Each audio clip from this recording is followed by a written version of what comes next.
నమస్కారం ఈటీవీ 360కి స్వాగతం. ముందుగా ప్రధానాంశాలు. 14 రకాల పంటలకు మద్దతు ధరలు పెంచిన కేంద్రం. వరికి మరో 117 రూపాయలు పెంచుతూ నిర్ణయం. వార్షిక రుణ ప్రణాళికను ఆవిష్కరించిన మంత్రులు. సాగుకు 1,34,000 కోట్లిచ్చేందుకు బ్యాంకర్ల అంగీకారం. రుణ వితరణలో బ్యాంకులు అంతరాలు చూపొద్దన్న అమాత్యులు. ఎగ్గొట్టే బడా కంపెనీలకిస్తూ రైతులకివ్వట్లేదని ఆక్షేపణ.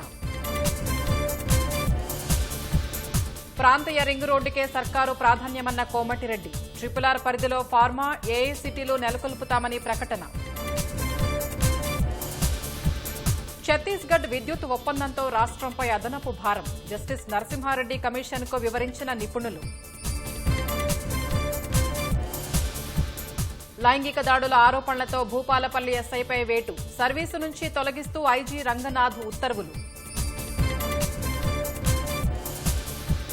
నలంద వర్సిటీకి కొత్త క్యాంపస్ ప్రారంభించిన ప్రధాని. విద్యకు భారత్ ప్రపంచ కేంద్రంగా మారాలని ఆకాంక్ష. ఓవైపు జల సంక్షోభం, మరోవైపు అధిక ఉష్ణోగ్రతలు. ఢిల్లీలో 2 రోజుల్లో వడదెబ్బకు 5 మృతి.